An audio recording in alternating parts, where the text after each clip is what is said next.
ఈ రోజు వెళుతున్నాం గోల్కొండకి. ఇదిగోండి కనిపిస్తుందా, అదే Golconda. Let's start our journey. రండి మిత్రులారా, అందరం కలిసి వెళ్దాం, సాహసంతో అడుగేద్దాం, విజయ పతాకం ఎగరేద్దాం. ఎక్కడికి మనం వెళ్తున్నాం? గోల్కొండకి. ఎక్కడికి మనం వెళ్తున్నాం? గోల్కొండకి. ఎక్కడికి మనం వెళ్తున్నాం? గోల్కొండకి.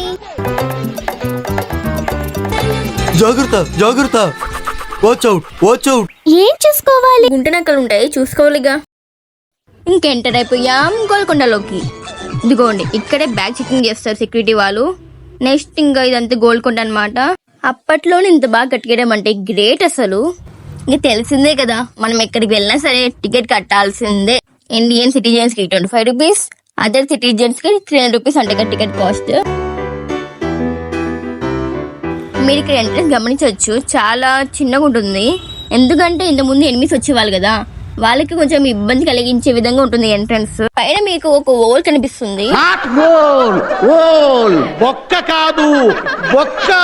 ఈ బొక్క ఎందుకు పెట్టారంటే, ఒకవేళ ఎనిమిస్ వచ్చినప్పుడు వాళ్ళు డోర్ ఓపెన్ చేయడానికి ట్రై చేస్తారు కదా, అప్పుడు బట్టలు పైనుంచి ఆయిల్ పోసి వాళ్ళని ఆపడానికి ట్రై చేస్తారు. సో ఈ రంధ్రం పెట్టారు. ఈ డోర్ గమనించారా? వీటికి థాన్స్ లాగా లావు పెట్టారు కదా ఎనుముతో. ఇవి ఎందుకంటే ఒకవేళ ఎనిమిది వచ్చినప్పుడు వాళ్ళు ఏనుగులతో డోర్ ఓపెన్ చేయడానికి ట్రై చేస్తారు అనమాట.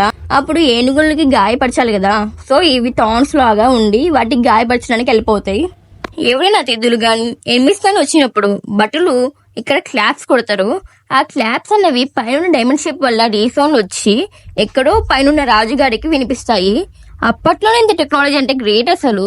ఇక్కడ మీరు చూసినట్టయితే ఇక్కడ మొత్తం 150 రూమ్స్ ఉన్నాయి. ఇవనేవి యుద్ధం యొక్క వెపన్స్ ని దాచిపెట్టడానికి యూజ్ చేసేవారు రాజులు. ఇంకా ఇక్కడ డోర్ కి ఎదురుగా ఒక ఫిరంగి ఉంటుంది. ఫిరంగి అంటే మనకి భాషలో గన్లేండి. ఇంకా ఇంకెవరైనా ఎనిమిస్ వస్తే డోర్ ఓపెన్ చేస్తే వాళ్ళని షూట్ చేయడానికి డైరెక్ట్ గా పెట్టేశారు. Did you see that camera? అదే సీసీ కెమెరా అండి. ఎక్కడ చూసినా సీసీ కెమెరానే ఉంది. ఇవేంటి మీకు తెలుసా? మీరు గెస్ట్ చేయగలరా? ఇవి ఏంటో కాదండి, మన రాజు దగ్గర బట్టలు ఉండేవాళ్ళు కదా, వాళ్ళకి సంబంధించిన గదులు. అప్పట్లో వాళ్ళు ఈ గదుల్లోనే నివసించే వాళ్ళు. అండ్ ఎప్పుడైనా గెస్టులు వస్తే వాళ్ళ సామాగ్రి కూడా దీంట్లో పెట్టేవాళ్ళు అనమాట.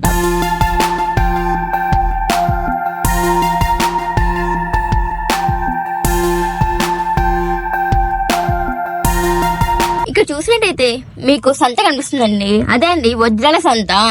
ఇక్కడ వజ్రాలు సంచులు పోసేసి అమ్మే వాళ్ళంట. ఇంకో విషయం, కోహినూర్ వజ్రం ఉంది కదా, అది కూడా మనకి ఇక్కడ డిస్కవర్ చేసిందే అంట.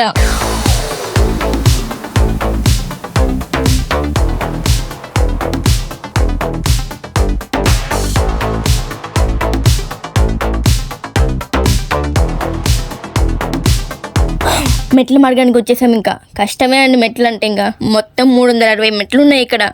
ఈ మెట్లు ఎందుకంటే మనం రాజుని కలవడానికి వెళ్ళాలి కదా, అదే అండి పూర్వకాలంలో మనుషులు వాళ్ళ బాధలు కష్టాలు చెప్పుకోవడానికి రాజుని కలవడానికి ఈ మార్గంలోనే వెళ్ళేవాళ్ళు. ఈ గోల్కొండకి అప్పట్లోనే పైప్ లైన్ మార్గం కూడా పెట్టారబ్బా. ఇంక ఇది వాటర్ స్టోరేజ్ వెల్, అదే అండి నీళ్లు నిల్వ చేసే బావి. ఇందులో వాటర్ స్కేర్సిటీ ఉన్నప్పుడు దుర్గం చెరువు నుంచి వాటర్ తీసుకునే వాళ్ళంట అప్పట్లో. ఇంకా ఇన్ని మెట్లు ఎక్కిన తర్వాత కూడా నీళ్ళు తాగకపోతే ఎట్లా? నీరసం వచ్చి కళ్ళు తిరిగి పడిపోరు. అందుకే మన కోసమే ఇక్కడ డ్రింకింగ్ వాటర్ ఫెసిలిటీ పెట్టారు.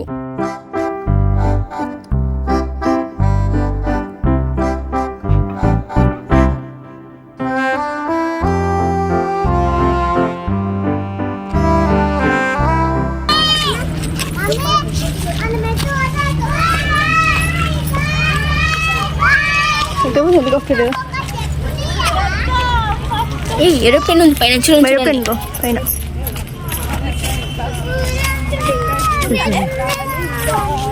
మళ్ళీ ఇప్పుడు ఆ వాటర్ కోసం పైకి వెళ్ళాలి. పైకంటే ఆ పైకి కాదులేండి, మెట్లు ఎక్కాలి అంటున్నా. ఇక్కడ ఏదో ఉంది గమనించారా? ఇది సెకండ్ బావి అండి. ఇందులో వాటర్ని రాజు కుటుంబీకులు మరియు భటులు యూజ్ చేసేవాళ్ళు. ఇప్పుడు వాటర్ నిల్వ ఉండడం వల్ల ఆ గ్రీనరీ ఉంది, లేదంటే ప్యూర్గా ఉండేవి. మీరు ఇందాక నుంచి ఒకటి గమనించారా? ఈ మెట్లకి మిడిల్లో రౌండ్ పసుపు రుద్ది అందులో కుంకుమతో బొట్టు పెట్టినట్టు గమనించే ఉంటారులేండి. ఇది ఎందుకంటే పైన ఎల్లమ్మ టెంపుల్ ఉందన్నమాట. ఇంకా ఇక్కడికి వచ్చిన భక్తులు ఈ మెట్లని పసుపు కుంకుమ యూజ్ చేసి డెకరేట్ చేసేసారు. అసలు చాలా వరకు గోడలు పడిపోయినట్టున్నాయి. గోడలు ఖాళీ కనిపిస్తే చాలు పేరు రాసేయడమే. ఈ బావిని గమనించారా? ఈ బావిని చూస్తే ఏమైనా గుర్తుకొచ్చిందా? అదే అండి, ఇందాక సెకండ్ బావి అని చూపించా కదా, ఆ బావే ఈ బావి. ఎక్కడో కింద స్టార్ట్ అయిన బావి ఇంత పైకి వచ్చినంత ముగింపు ఇచ్చారు. లోపలికి దిగడానికి మెట్లు కూడా ఉన్నాయి, కానీ మెట్ల అంతవరకు ఉండేవి అనుకుంటా అప్పట్లో వాటర్. ఏం చేద్దాం, ఎండాకాలం ఎఫెక్ట్. బహుశా మనందరి చెమట అందులో వేస్తే చాలండి ఈ బావి నిండిపోతుంది. అమ్మయ్య, ఇక్కడ డ్రింకింగ్ వాటర్ ఉన్నాయండి. ఇంకా ఆనందమానందమాయే మది ఆశల నందనమాయే.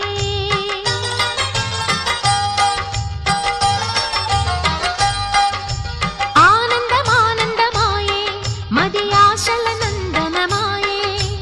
మాటలు చాలని హాయే ఒక పాటగా మారిన మాయే. ఇంకా ఇది శ్రీరామదాస్ గారి జైలు అనమాట. అతని అసలు పేరు కాచెల్ల గోపన్న.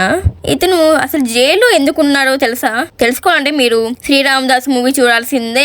ఇంకా కట్టే కొట్టే తెచ్చే విధంగా చెప్తా వినండి. శ్రీరామదాసు గారు అప్పుడులో రాముల వారి టెంపుల్ కట్టేయాలని కొంచెం ప్రజల దగ్గర అమౌంట్ తీసుకున్నాడు. బట్ ఆ అమౌంట్ సరిపోలేదు. ఇంకా రాజు వారి అమౌంట్ కూడా యూజ్ చేశాడు. ఆ విషయం తెలుసుకున్న తనిషా రాజు గారు అతన్ని జైల్లో వేశారు. జైల్లో ఉన్న అతని భక్తి ఏమాత్రం తగ్గలేదు. స్వయంగా అతని చేతులతో రాముల వారిని, సీతమ్మ తల్లిని అక్కడ చెక్కారు. ఆ దృశ్యం మీరు చూడవచ్చు. ఇంకా 12 ఏళ్ల తర్వాత రామలక్ష్మణులు తనిషరాజు దగ్గరికి వచ్చి డబ్బులు ఇస్తాడు. కానీ తనిషరాజుకి ఆ విషయం తెలియదు. తర్వాత ఆయన నిద్ర లేచిన తర్వాత ఆ నాణేలు చూసి అవి రాముల వారి కాలంలోకి చెందిన నాణేలు అని కనుక్కుంటాడు. ఇంకా శ్రీరామదాసుని విడిపిస్తాడు. రామభక్తి పరిమళం అంటే అటువంటిది మరి.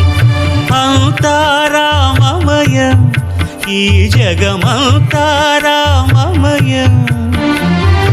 అంతారామమయం ఈ జగమంతారామమయం. అంతారామమయం. అంతారామమయం ఈ జగమంతారామమయం. అంతారామమయం.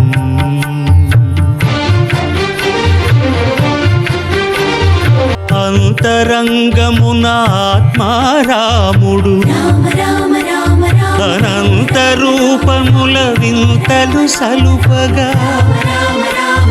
సోమ సూర్యులను సురలు తారలును ఆ మహాంబుధులు అవనీ జంబులు. అంతారామమయం ఈ జగమంతారామమయం. అంతారామమయం. అబ్బా, ఎంత బాగుందో కదా ఇది. ఇది ఏంటో కాదండి, మసీద్. ఎంత బాగా కట్టించారు కదా. ఈ మసీద్కి మన చార్మినార్కి చాలా సంబంధం ఉందండి. ఆ సంబంధం ఏమిటో తెలుసుకోవాలనుకుంటే please do 100 likes. I will tell you clearly. ఏదో క్రిస్టల్ క్లియర్ అంటారు కదా, అలా చెప్తానండి. నాకైతే తెగ నచ్చేసిందండి ఇది. వెళ్తూ వెళ్తూ చూస్తూనే ఉన్నా. ఇంకా ఒకసారి చెప్పా కదా మీకు ఎల్లమ్మ టెంపుల్ ఉందని. ఇదిగోండి అదే ఎల్లమ్మ టెంపుల్. ఎన్ని మెట్లున్నా స్వామి, వెళ్ళే కొద్దీ వస్తూనే ఉన్నాయి. అప్పుడెప్పుడో ఎంతో కష్టపడి కట్టించిన గోల్కొండ అండి ఇది. అదృష్టం ఉండాలి రాళ్ళని పట్టుకోవాలన్నా. ఇంకా టెంపుల్ రీచ్ అయిపోయాము. ఈ టెంపుల్ పేరు శ్రీ జగదాంబ ఆలయం అంట. చూడండి, స్టార్టింగ్ లోనే ఈ బొమ్మ ఎంత గంభీరంగా పెట్టారు. తెలంగాణలో మొదటి బోనాలు స్టార్ట్ చేసేది ఇక్కడే అంట. అప్పట్లో ఈ రాజ్యాన్ని పరిపాలించిన తనిష మహారాజు గారికి కొంచెం హిందువుల పట్ల గౌరవం ఉండడం వల్లనే ఈ టెంపుల్ ని ఏమీ చేయలేదని చెప్తూ ఉంటారు. యాక్చువల్లీ మీకు లోపల ఉన్న అమ్మవారిని చూపిద్దాం అనుకున్నా, బట్ అక్కడ పూజారి కూర్చున్నాడు. ఇంకా తిడతాడేమో అని ఫోన్ పక్కన పెట్టాల్సి వచ్చింది. ప్లీజ్ అర్థం చేసుకోండి. నాకు తెలిసి ఈ పెయింటింగ్స్ అని ఈ మధ్య వేసినవి, ఎందుకంటే అప్పట్లో వేసింటే ఈ పాటికి కలర్ పోయేవి. అయ్యో రామా, నాకు ఐడియా తట్టలేదండి. What an intelligent boy, so sweet. అసలు ఇలాంటి ఐడియాలు ఎలా వస్తాయండి మీకు? ఈ గుండ్ల మధ్య ఇంకో టెంపుల్ ఉంది. ఆ టెంపుల్ పేరు శ్రీ మహంకాళి మాత ఆలయం. ఇక్కడ పూజలు లేదులేండి, క్లియర్గా చూపించేశాను.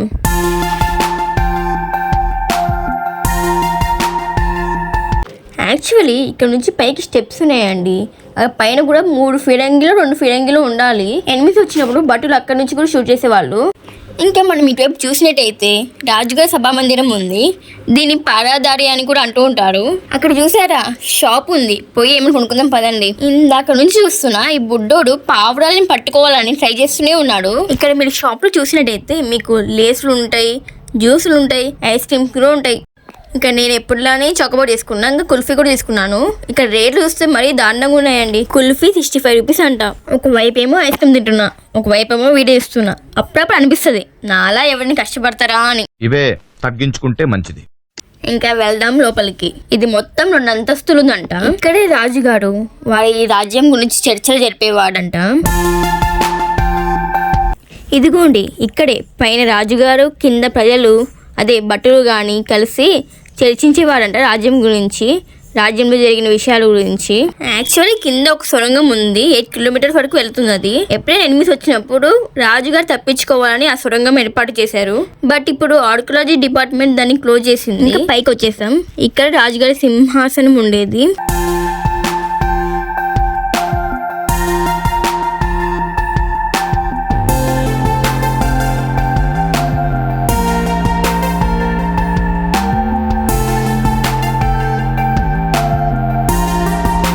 ఇక్కడ నిచ్చెన ఎందుకు వేశారో మీకు తెలిసింటే ప్లీజ్ టు కామెంట్. ఇంకా ఇవి ఆర్మీ వాళ్ళకి సంబంధించినది. సినిమాలో చూడడమే కానీ రియల్ ఫస్ట్ టైం చూస్తున్నా. ఇక్కడ మొత్తం 4 సైడ్స్ ఓపెనింగ్ ఉన్నాయి. 2 విండోస్ లాగా, 2 డోర్స్ లాగా. యాక్చువల్లీ దీన్ని ఇంత పైకి కట్టడానికి రీజన్ ఏంటంటే రాజుగారు తన రాజ్యాన్ని చూసి పరిశీలించుకోవడానికి మరియు శత్రువుల దాడి నుంచి తప్పించుకోవడానికి.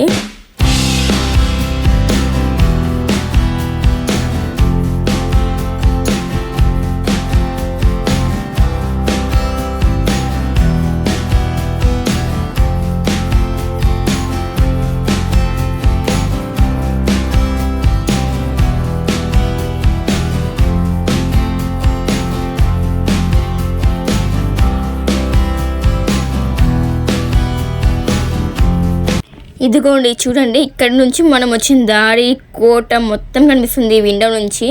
ఒక విండోలో ఏమో ఈ కోట, ఇంకో విండోలో ఏమో హైదరాబాద్ మొత్తం కనిపిస్తుంది. మొత్తం అంటే మొత్తం కాదులేండి, చాలా అద్భుతంగా కట్టించారు కదా. ఇంక ఇది చూడడానికి ఇంత పైకి నడుచుకుంటూ వచ్చాము. బట్ చాలా విషయాలు తెలుసుకున్నాం రావడం వల్ల. ఇంకా తిరిగి వెళ్ళాల్సిన సమయం వచ్చేసింది. ఇంకా సన్సెట్కి 30 మినిట్స్ ముందు నుంచే టికెట్ స్టాప్ చేసి అండ్ ఎంట్రీని క్లోజ్ చేసేస్తారు. ఇదిగోండి అక్కడ కనిపిస్తుందా, అది గార్డెన్ అన్నమాట. ఇప్పుడు నేను అక్కడ వెళ్ళి విషయాన్ని తీసుకోవాలనుకుంటున్నా. ఇక్కడ మీరు మొత్తం 4 ఫిరంగులు చూడొచ్చు. ఈ కోటలో దాదాపు 100 ఫిరంగుల వరకు ఉన్నాయి. ఇంక ఇది వచ్చేసి నీళ్ళ తొట్టి.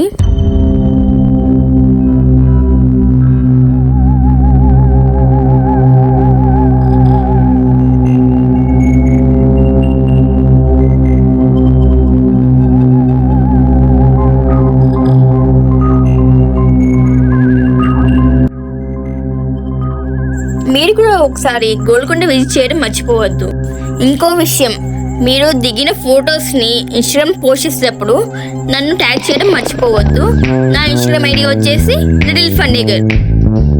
ఇదిగోండి కోటకు సంబంధించిన మ్యాప్ అంతా ఇక్కడ ఉంది. आपको जाना है कहाँ मैं पहुँचाऊंगा वहाँ मैं हूँ मैप मैं हूँ मैप मैं हूँ मैप. నాకు మాత్రం అసలు అర్థమే కావట్లేదు. ఓ సివిలోలు ఎవరైనా వీడియో చూస్తుంటే కామెంట్ చేయండి. వాళ్ళే కాదు మీకు ఎవరికైనా ఈ మ్యాప్ అర్థమైంటే ప్లీజ్ డూ కామెంట్. ఇంకా ఆల్రెడీ చెప్పిన విధంగానే ఎంట్రీ క్లోజ్ చేసేసారు. అదే సన్సెట్కి 30 మినిట్స్ ముందు ఎంట్రీ క్లోజ్ చేస్తారని చెప్పే కదా, క్లోజ్ చేసేసారు. ఇంకా మనం గోల్కొండ మొత్తం చూసేసాం, మనం గెలిచేసాం.